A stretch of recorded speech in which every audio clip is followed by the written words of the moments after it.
Welcome into the Wolverine Recruiting Podcast. I'm your host, Trevor Ritchie, and I'm joined as always by Michigan recruiting insider EJ Holland, back once again to talk the latest Michigan news, but specifically his recent trip to the DMV. And EJ, when we talk about Michigan football recruiting, when we talk about the DMV paired together, that conversation's typically going to start with five-star athlete Nyckoles Harbor, right? Definitely. Yeah, I had a chance to go out there, spend some more time with Nick Harbor, watch a little bit of his track workout, spend time with him after school. With Nick, he's so focused on track right now. Recruiting's really taken a back seat. I mean, he hasn't made very many visits this offseason. I believe his two most recent visits have been USC. He had a track meet out west. He made a stop at USC, really enjoyed that visit, and then was closer to home and made a visit to Virginia, which I mean, I don't think is too much of a threat right now. So really his official visits are likely to take place in the fall. He's still training for track. He has his nationals coming up sometime, I believe, mid to late June out in Oregon. So he's really prepping for that. Obviously, he just ran a 10.28 not too long ago at 6'5", 235 pounds, just an absolute freak. I saw another video of him this past week where he just kind of hawks down some kids. I don't know what happened. I think it was maybe a relay where he was catching up to some kids, but I mean, just completely hawked them down, which is just so impressive at his size. We can talk on and on about how great Nick is. Everybody knows he's one of the best athletes, if not the best athlete in the country. Has talked to Michigan about playing multiple spots. We all know his biggest upside may be as an edge, but he might end up playing wide receiver, tight end.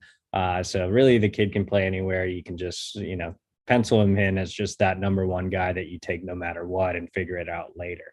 In terms of his recruitment, like I said, things kind of taking a back seat right now. He told me Michigan and LSU are the two schools set to get official visits.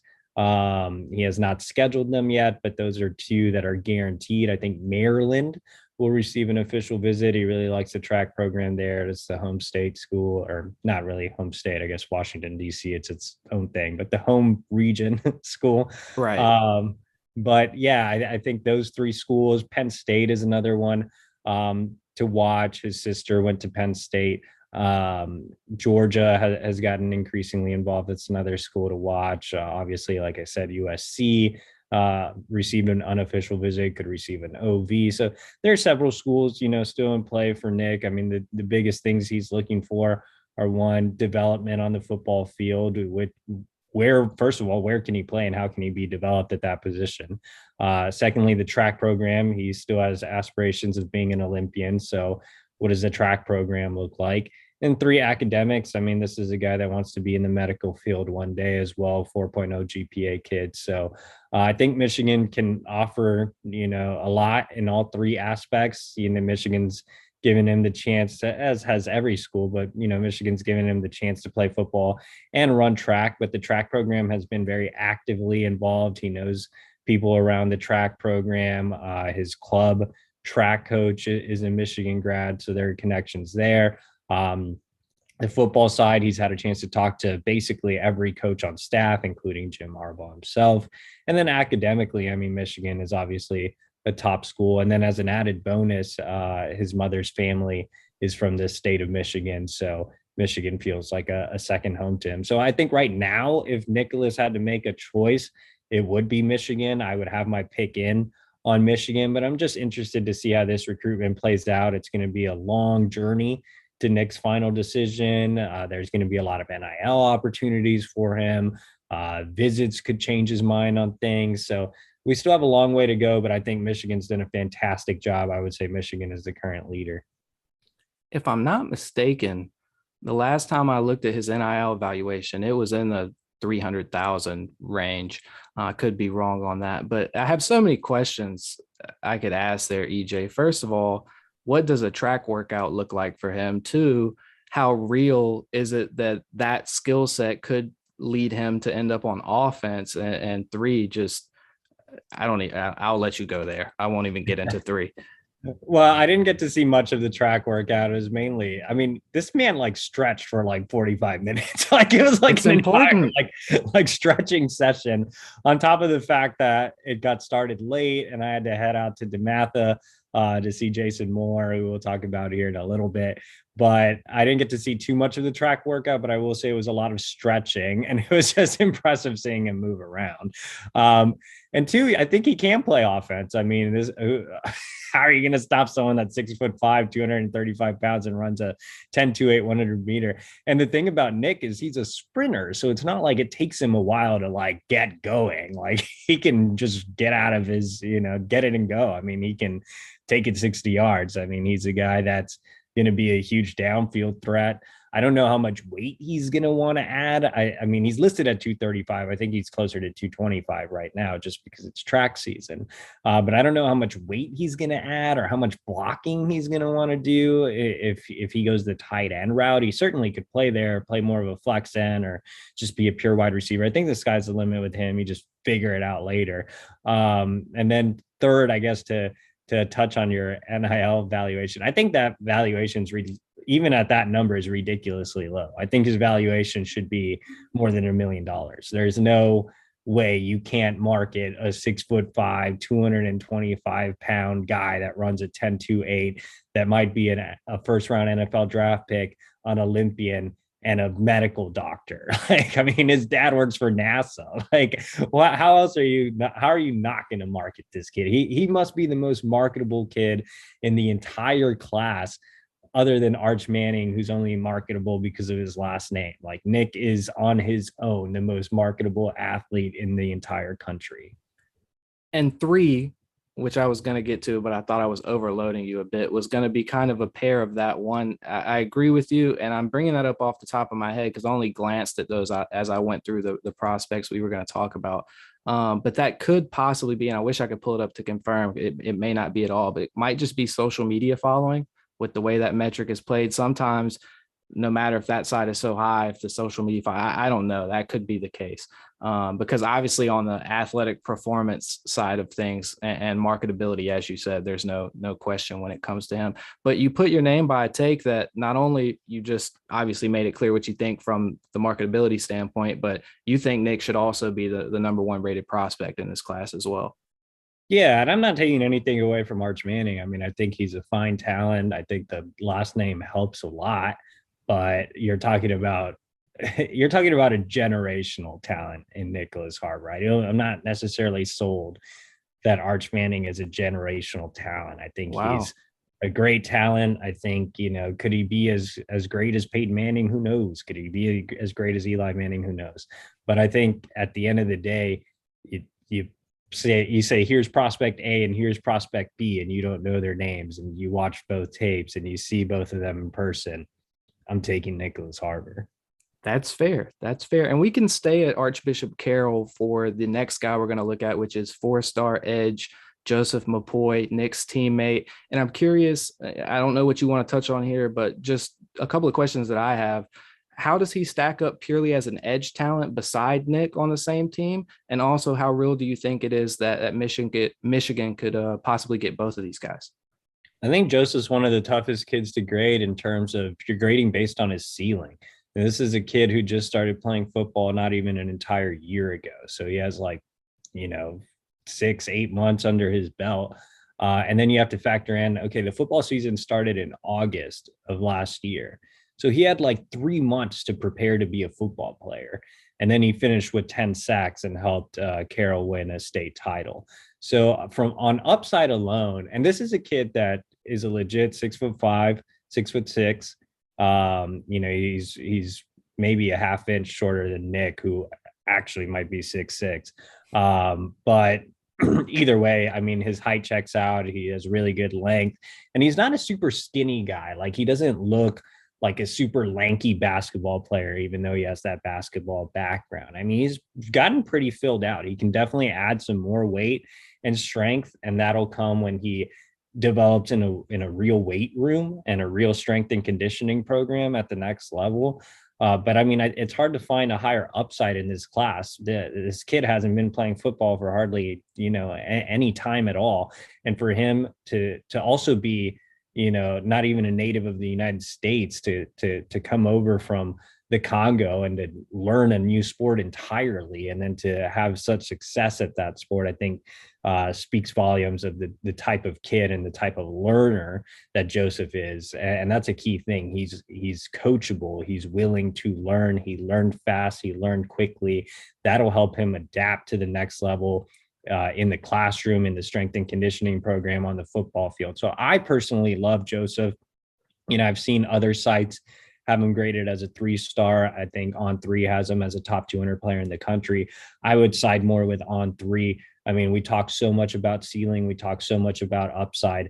Give me Joseph all day. I mean, for him to overcome what he did, to have that success, I think that it would be hard pressed not to take Joseph and have Joseph ranked that high. But in terms of his recruitment, Michigan, I think, leads going into the summer. He visited for the spring game. He'll be back for an official visit on June 17th. I think the Wolverines are looking to close that weekend, and I would be surprised if they did not. All right, next, let's look at 4-star defensive lineman Jason Moore. Seems like a heavy lean towards Notre Dame here, and also just since we touched on the NIL, I looked, his NIL valuation was also in the 6 figures as well. But kind of where do things stand with him right now? Yeah, I really like Jason Moore. He's an intriguing prospect in the sense that he was actually initially ranked as an edge rusher. I think he's grown out of that position, is more of a 3-tech in Michigan scheme, can play some 5 as well.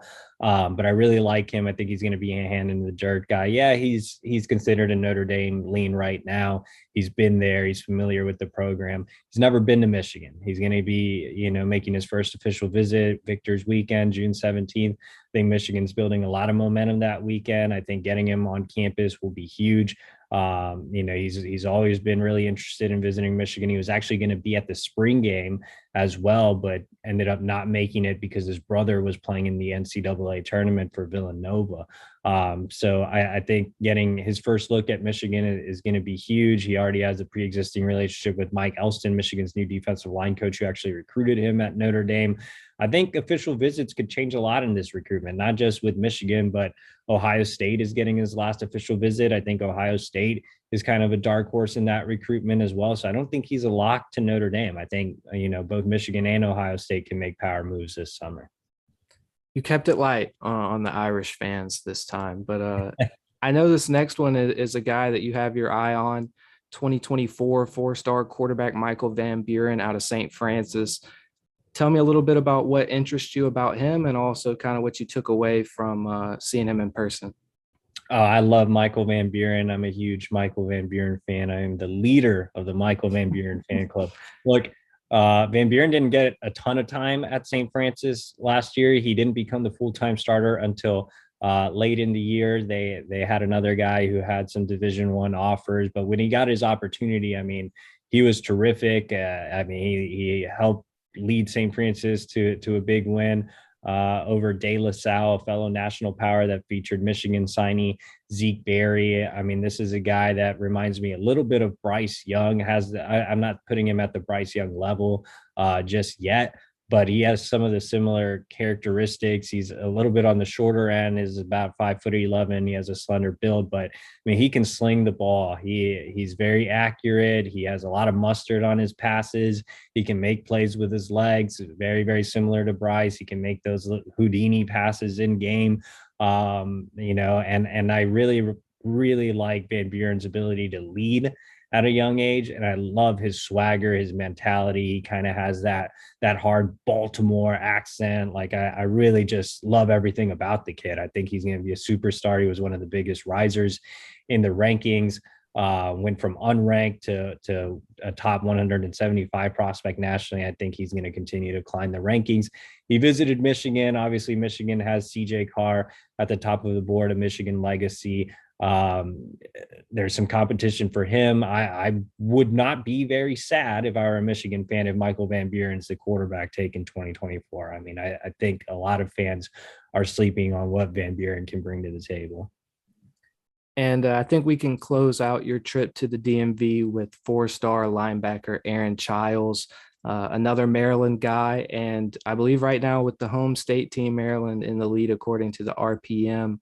But kind of how has his recruitment progressed?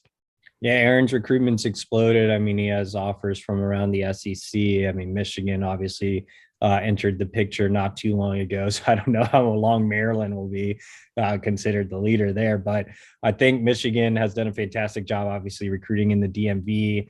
They do a great job of developing linebackers. It's definitely appealing to Chiles. And then they've had success at Good Counsel, his high school. They pulled Chris Jenkins from there a couple of cycles ago. Chiles has actually had some really good conversations with Jenkins about the opportunities on and off the field at Michigan from my two interactions with him. So I had a chance to see Chiles at the Ray Lewis camp in Ohio last month. And then I also had a chance to go out to Good Counsel while I was in the DMV. But just talking to him, just, interacting with him, he seems like a Michigan level kid. I actually checked with a program source and was just like, man, I love this Aaron Chiles kid. Like, where is he on the board early on? Because he is a 2024. I was told he is at the very top of the linebacker board in 2024. He's extremely athletic. He runs sideline to sideline well. He's very comfortable covering in space. He fits the Michigan defense. I think he's everything that Michigan wants in a linebacker. Like I said, his recruitment has exploded, but I know Michigan is a school he's very interested in and would like to make a visit to this summer. All right, EJ, last call. Anybody else from the DMV you want to touch on? Yeah, I mean, a guy. I mean, there's so much talent in the DMV. We kind of left some guys out, but another guy I had a chance to see was Olawatusin Babalade, and I didn't want to put him on the list to do you a favor, Trevor. No, Thank you. I would have done my due diligence, but I appreciate that.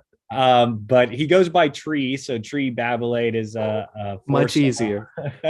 a four-star offensive tackle at DeMatha, same school as Jason Moore in the 2023 class. He's a guy that I'm still trying to figure out how high he is on Michigan's offensive line board. He's more of a recent offer, but I love him. I think he's better than half the guys on Michigan's offensive line board. He would be an easy take for me. Right now, it looks like Rutgers might be trending as a school to beat in that recruitment. And Michigan makes a push there, I think they could easily become a very top contender for Babalade. So that's definitely a bonus name to mention from my time out in the DMV.